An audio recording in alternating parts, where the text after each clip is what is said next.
Aristotle has said that um, one should despise often. There's a certain level that's below the level of intelligent discussion. Um, in this sense, I think we should be disrespectful towards, um, as it were, those ignoble terrors, which, in some way, all the English philosophers evince when they fear to be deceived by Teutonic subtleties, let's say, or the famed Teutonic heaviness. Leibniz has invented, as I think I mentioned not long ago, the digital logic, which, um, as they say, powers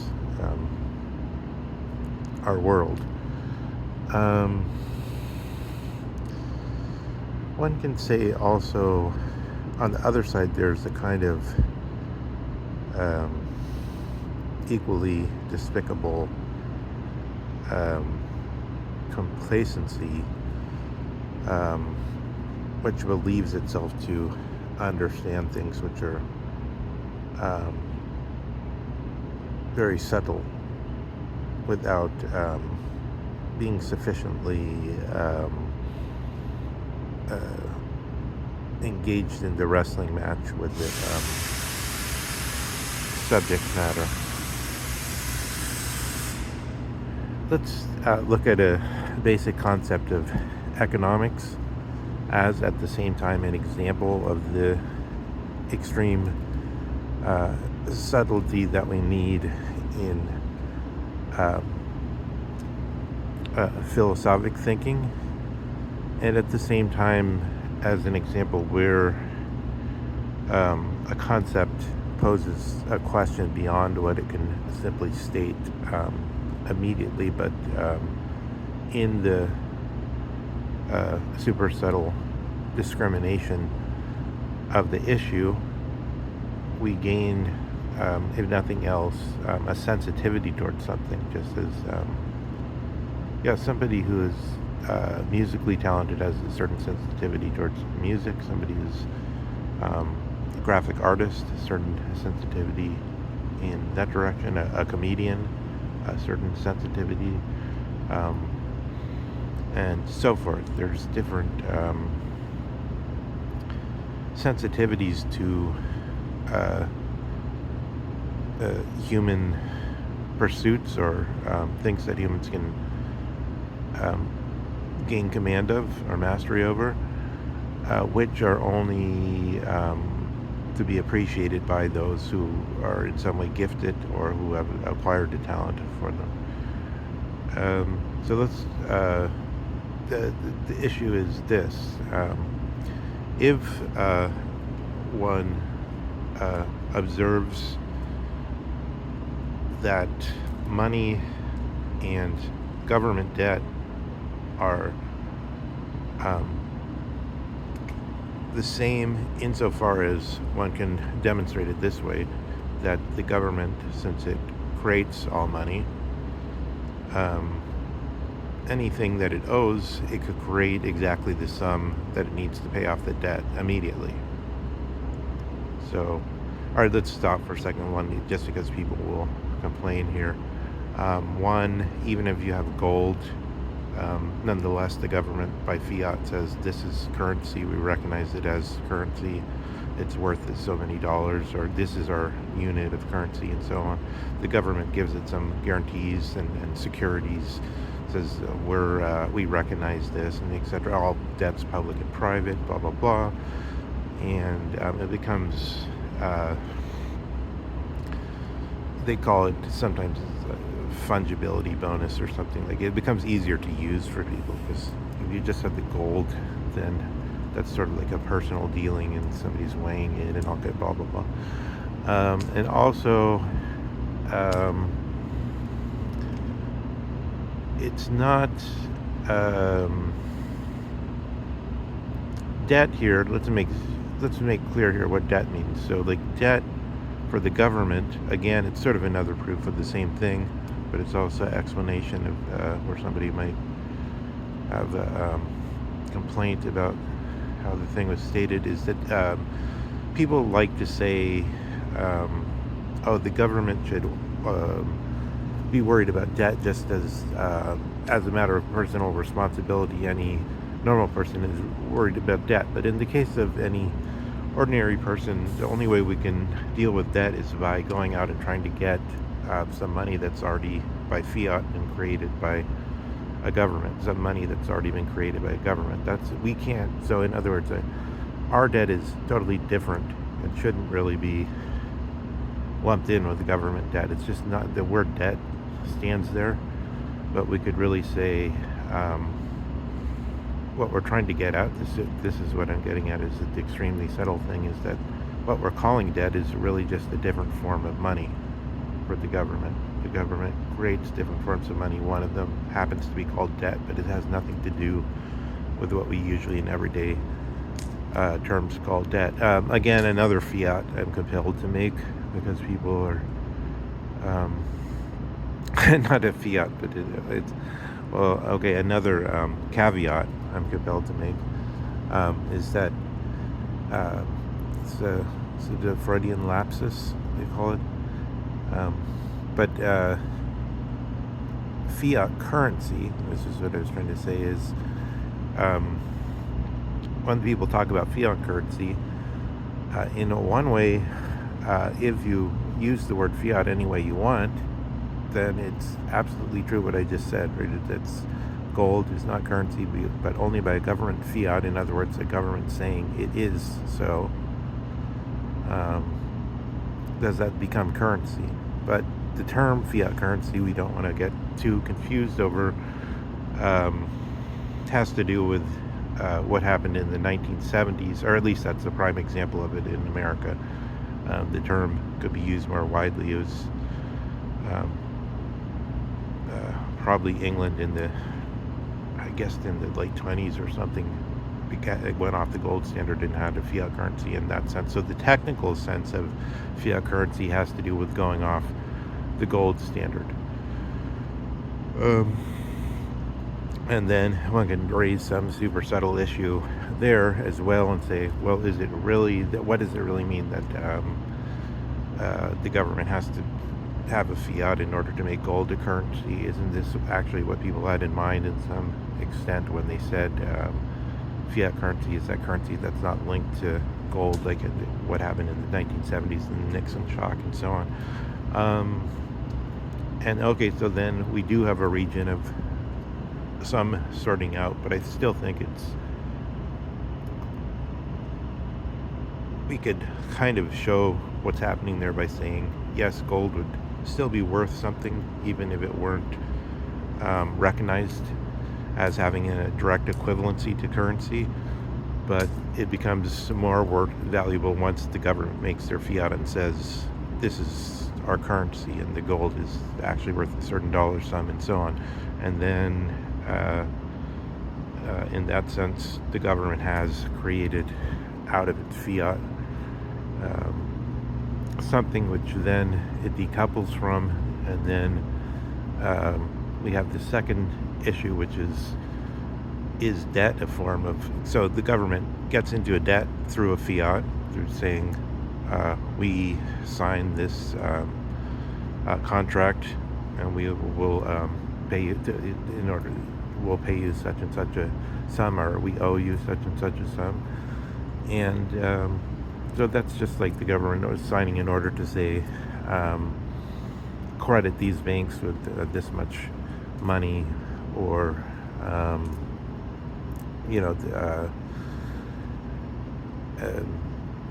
create this much money in the actual treasury and so forth. So then so the question I really wanted to get at is, if we have established adequately that debt and money are two forms of money, since the government can create both money and debt, it's interchangeable, Is there nonetheless a difference between money, which is currency, regular currency that everyone has and exchanges, and say debt? So, for instance, the kind of obligations, debt is sometimes called obligation, the kind of obligations we have for the Chinese, where the debt is not exactly the same as if we had just paid directly, and then that money could have been immediately exchanged for other currencies or um, used directly, but it has a different one. It creates, in a certain sense, a tie of obligation between the countries, but also in a more generic sense, if it weren't talking about the debt that's America has out to China, outstanding debt to China, still debt is a specific kind of financial instrument, right? And it's not exactly the same thing as currency, even though we can see that it's a good argument to say. I mean, it's a very cogent, and it makes sense. We can understand it and we can use it and control it. This idea that debt and money are two forms of the same thing, or two species under the same genus, or maybe money's the genus and debt, when it's debt created by a government, is some species of that genus, or so on. Many theories could evolve in a nuanced way under that concept. But just to put this in a larger view, so what I was saying is philosophic concepts are like things like this, with the difference between personal debt and what we use the same language for, debt as held by government that can be immediately destroyed by a fiat by simply creating money. This is part of the work which one does with text, which then, when you see somebody like Nietzsche saying there's text and interpretation, you can see what he means with these kind of examples, because these are words kind of written directly on the world, so that this is what we usually in American English we call facts. It's a fact that America has a debt of a certain sum. It's a fact that debt, when we talk about it in terms of the U.S. government, is different than debt when we talk about it in terms of the individual's debt, and so on and so forth. And so then I just want to put that in the context of, I guess I'll sort of just a bookend, is just that Warren Buffett has often said that the derivatives markets are something utterly nebulous and powerful, which they contain all these financial instruments that in a way we can't measure the money supply properly, because we don't really know how compounded all these financial instruments are. Like, remember when there was this issue of the financial meltdowns, the debt crisis, right? All this mortgage, all the outstanding mortgages, and the financial bailout under Obama. That was about these derivatives markets. What happened is, contrary, I think, from what Brad Pitt will tell you in his big movie or whatever, what really happened is there was a instrument where they said you have like hundreds of these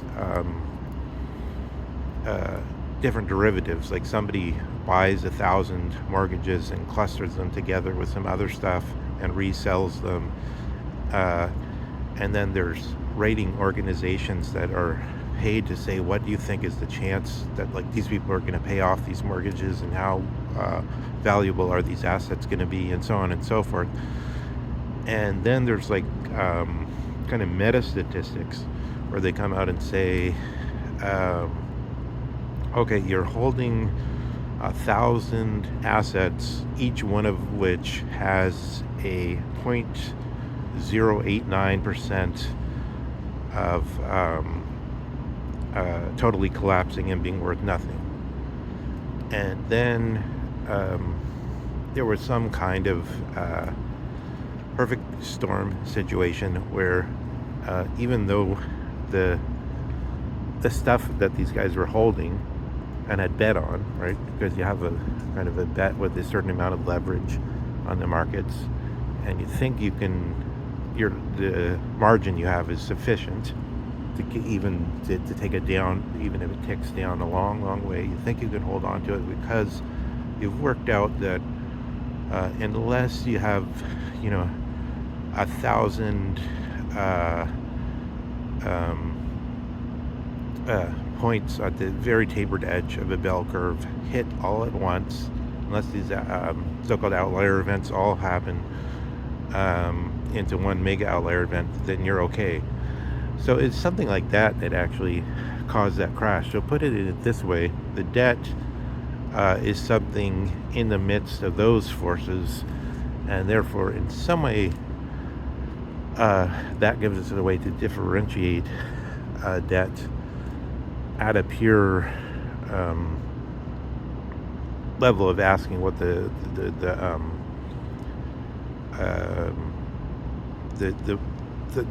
quantity of money is, the M1, M2, M3, M0, whatever, what the quantity of money is in the